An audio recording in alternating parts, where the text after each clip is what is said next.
here. I've been in shorts in the first couple of days, Annie. I know it was quite warm yesterday. The temperatures have dropped a little bit today, which I think will help the horses as we are about to get underway with the 2-star under 25 dressage here today. Yes, and this is going to be quite exciting because a lot of these riders are part of the Bromont Rising. So that is going on here this week. The program director, Peter Gray, overseeing everything, and the wonderful Bettina Hoy here coaching. Yeah, it's wonderful. So we welcome into the ring first Audrey, Littlefield, and Mr. Pumpkin.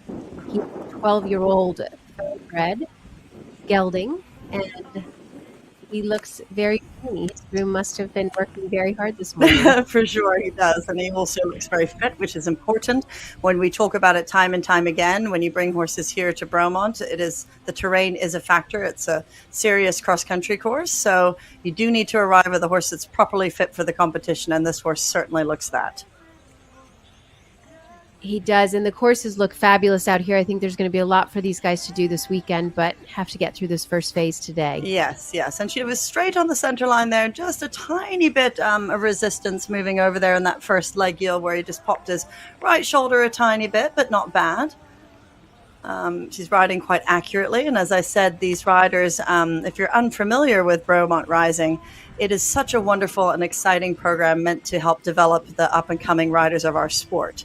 They get a $2,500 grant to come here and compete, Annie, which is really great. And then they get a lot of mentorship and support throughout the week, including Guy Rossier, the treating vet here, who gives them advice on jogs and what to do after the cross country and all of those things. And Peter Gray, who is a top, and he really doesn't need much introduction, but he's a top dressage judge of the World Championships and 5 stars around the world. And he, so he also talked to them how to ride through their dressage tests yesterday.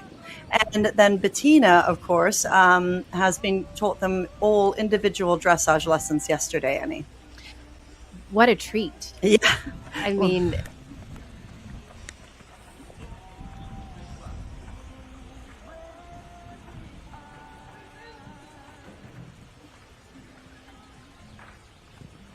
that they're all taking full advantage of it.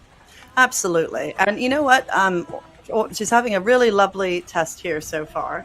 Audrey's been very accurate with everything. Like I said, it was a tiny bit in that first leg yield where she lost the right shoulder a little tiny bit. And, he's just a smidgen of a horse. It's a little bit built, a little bit downhill, but she's being accurate and smooth and lovely. And honestly, every part of this test I'm really liking so far. And he looks like one you'll be happy to gallop across the country on, doesn't he, Annie? I think she will be happily sat on a thoroughbred on Saturday. Yes, 100%. We all love thoroughbreds on the cross-country phase. She's a lovely, soft, quiet rider, too. Beautiful hands. We talk a lot about hands, but really it's the elbows allowing the horse to come through. And she's not in the way at all, sits nicely. It's a great picture to start off our beautiful week here at Bromont. I know that she'll be happy to competition underway. I can't believe it's Thursday already. It feels like the week has already gone by quickly, and I think it's just going to keep going that way. Well, I have to say, considering the weather was more typical for the area last week, and on Monday it was chilly and rainy. They've had a lot of rain up here. We got incredibly lucky to have this weather here. It's dried up the ground considerably. So that's really going to help the horses on Saturday. Plus, the weather is obligingly going to get slightly cooler for Saturday, so you really couldn't have planned it better.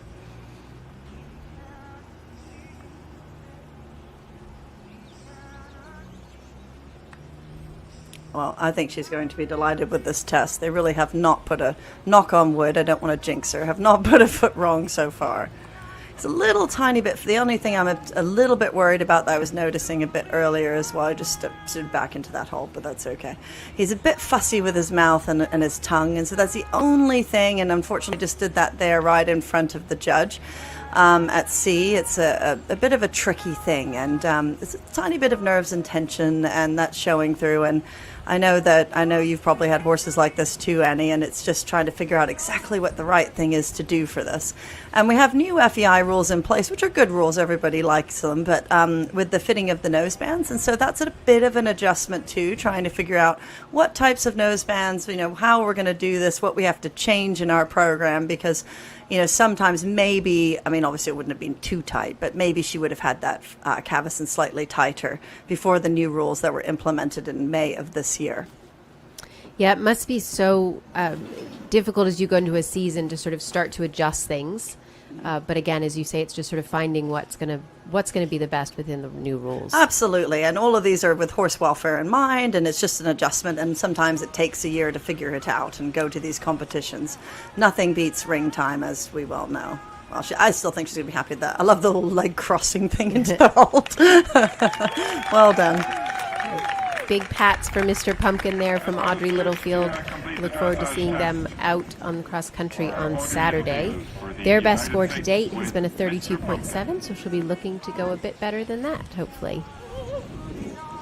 Well, as we talk time and time again here at Bromont, it is certainly not a dressage competition. It doesn't matter how how perfect the weather is, it's still never a dressage competition. So you want to do your best job, which Audrey absolutely did on day one, and then, stick with it on all three phases, because honestly, the cross country is very impactful here, and the show jumping is too, Annie. There's a gorgeous sign from Bromont that was constructed for the 1976 Olympics, and this is the only continuous use Olympic park or Olympic venue in use. Yes, and I think we have one of the competitors here this week, Annie. I don't know. There is evidence so that she was here. There is evidence she was here. Of course, we're speaking about my mom, Juliette Graham. Yes, it's a wonderful venue, and I think that we got a treat to see some of the pictures coming out of the 76 games, and it really is such a special venue, not only to Canadian eventing, but to sort of North American eventing. I think it is one of the best venues we've got, and I know that people will continually bring their horses here because of the terrain, because of the excellent course design, and they really understand what kind of horse they're sat on as they continue up the levels. Absolutely, and all you have to do is look at the entry list at Bromont. Unfortunately, we need more horses up here. It is one of the best venues in the world, and that is no joke. But the people, the quality of the riders that come here, we have certainly quite recent world number one always comes here. Boyd Martin is here, and then we have several, one after the other. Jess Phoenix, of course, a staple for Team Canada. A lot of Canadian riders here, but also a lot of top American riders, and they use this. They make the trip on purpose to be here. That's that's an important part of developing their horses for the future. Next, we welcome into the ring Megane Sauve, and secretly, this is a thoroughbred mare. She is cute. She's very cute. Ooh. I bet she can jump, Annie. There's a good chance of that. Yes. And this mare is just a 7-year-old, I believe. Oh, she's really cute. She started that leg yielding just a touch early. That actually starts at L. And you do want to make sure, sometimes if it's a little bit trickier to get over there for the correct time to be over at R, maybe you want to start it a little sooner than L. But to me, she wasn't quite straight on that center line before she started the leg yielding. And of course, it's important to do shoulders leading, which she did, but it was almost a bit too much. So a little bit stuck on the right shoulder. Better this direction. That was a well set up. And then you're supposed to be over there by P. And again, it's just knowing your horse. You sometimes, if they're excellent at their leg yielding or your half passes, you almost want to start them a smidgen late so you can really show it off. But these are going to be, like you said, Annie, this is a 7-year-old, so it's not going to be as far along in its dressage training, although it looks absolutely beautiful here. So she probably was thinking, well, I'm better off starting a little bit early. And this is so far such a rhythmical, beautiful picture, lovely trot. She sits equally nicely. All these kids so far are coming right out here and looking fantastic.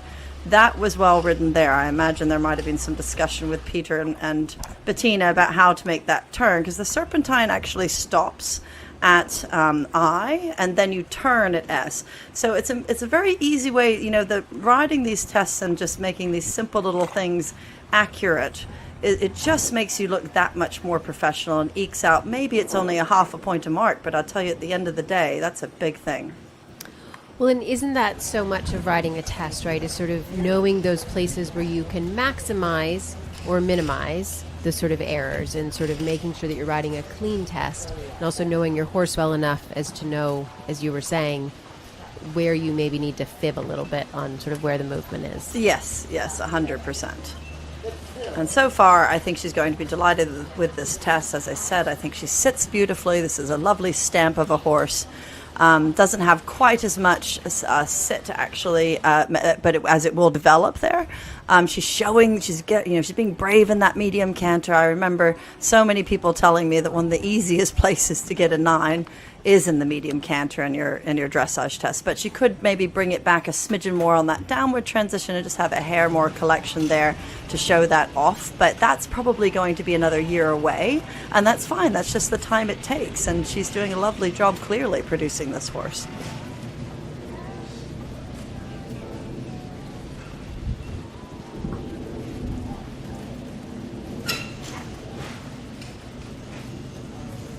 The mare feels like she's really staying with her and, listening and not being affected by sort of any of the atmosphere here.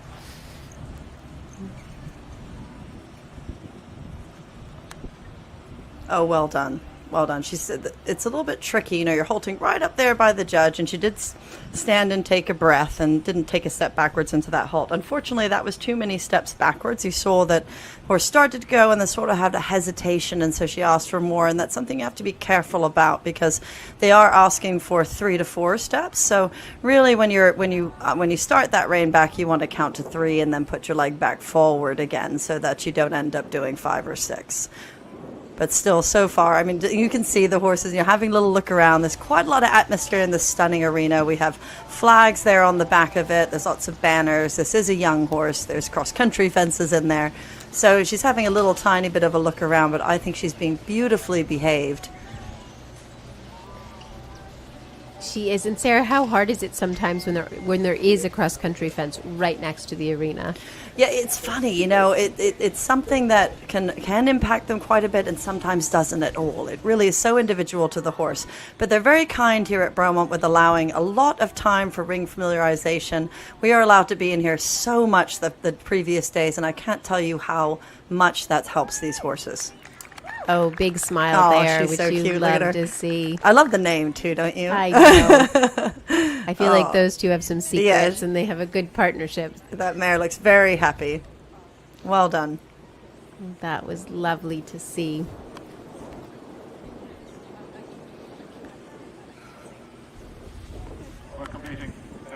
Again, if you're just tuning in, we are underway with the under 25 2-star long here at Mars Bromont CCI.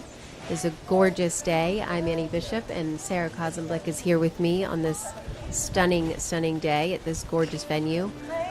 Yes, I know I'm probably going to say it a million times, but I still cannot believe we've been in shorts so far.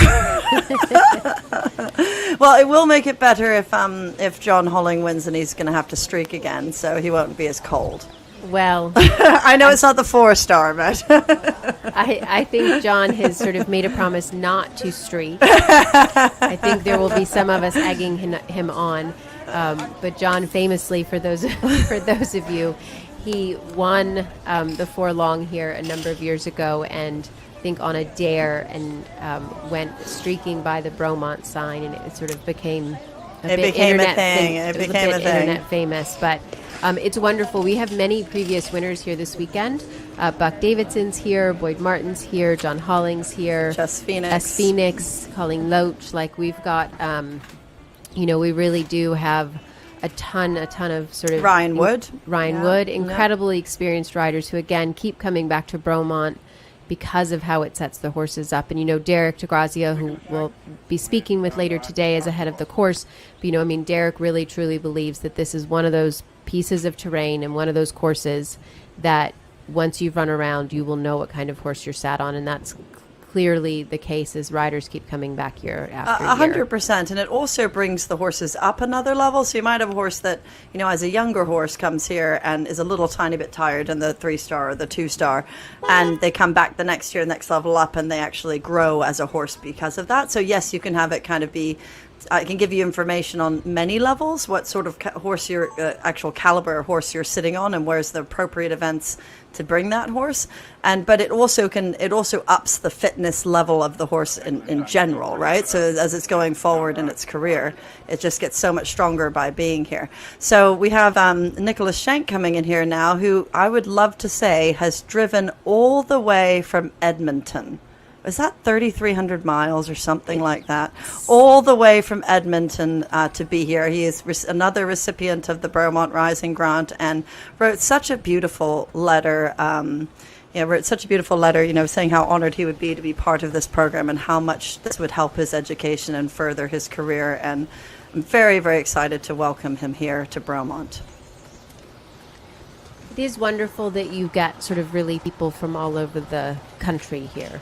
And literally all over Canada, all over the United States. We really are so lucky to have everyone here. And the Bromont Rising program is an incredible addition that gets these young riders all of this exposure. Absolutely. And a good forward start to this test so far.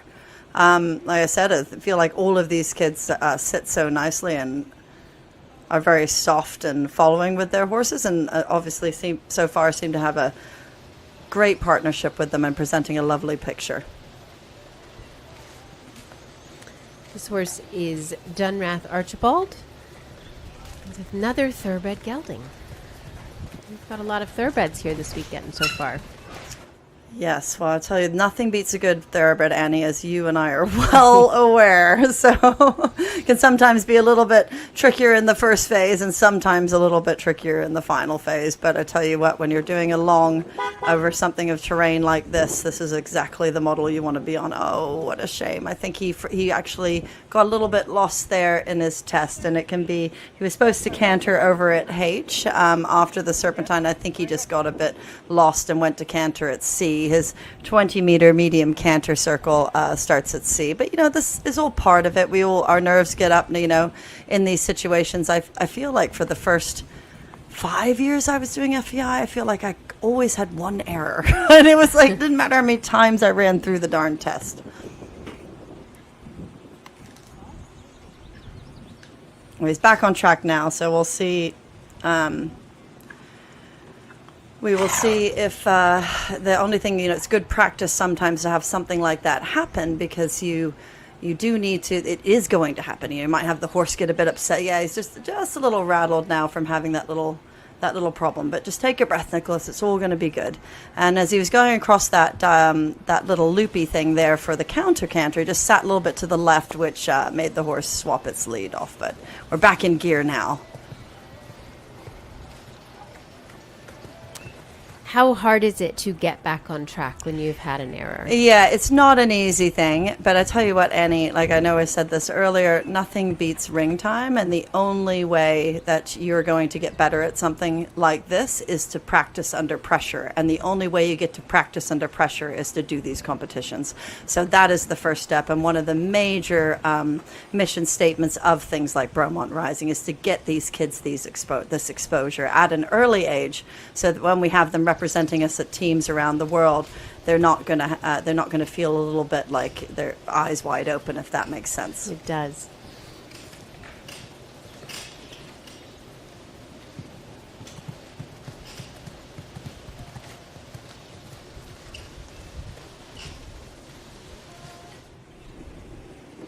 That's something also that he can come out of the ring, and have a conversation with Bettina and Peter about, and sort of get Absolutely. any pointers on those things as well. And that they'll be spending time walking through the test and sort of where they could have picked up different marks or done something differently, which again is such a valuable experience to again have that different perspective than your day-to-day coach, and have Yes. a sort of an outside view, and a view that, Bettina and Peter have seen, I think, almost everything. Oh, absolutely. They had almost everything. I mean, you name it, they've been around it. So, and I think one of the, we talked a bit about the money and also the, the clinic opportunity here this week. But the other aspect of it that I think is probably the most important aspect of it, Annie, is the mentorship. Right. I think sometimes, especially I know even when I was growing up through the ranks and things like that, it can feel quite daunting to not, you want to ask these questions and you're really keen on the sport and you're excited about the sport, but you don't know who you can approach and who you can ask. And honestly, eventing is a beautiful sport in that everyone does really want to help, but this helps network and introduce these riders to these top judges and top riders so that they can ask these questions and not feel a bit stressed about it. Well, I also think then they also get the opportunity to meet the other young riders and sort of form that connection with them as well. So that if it's not necessarily, you sort of have your peer group and people that you've been through an experience with, and you sort of form those connections as well. Yes, absolutely. And I think for me,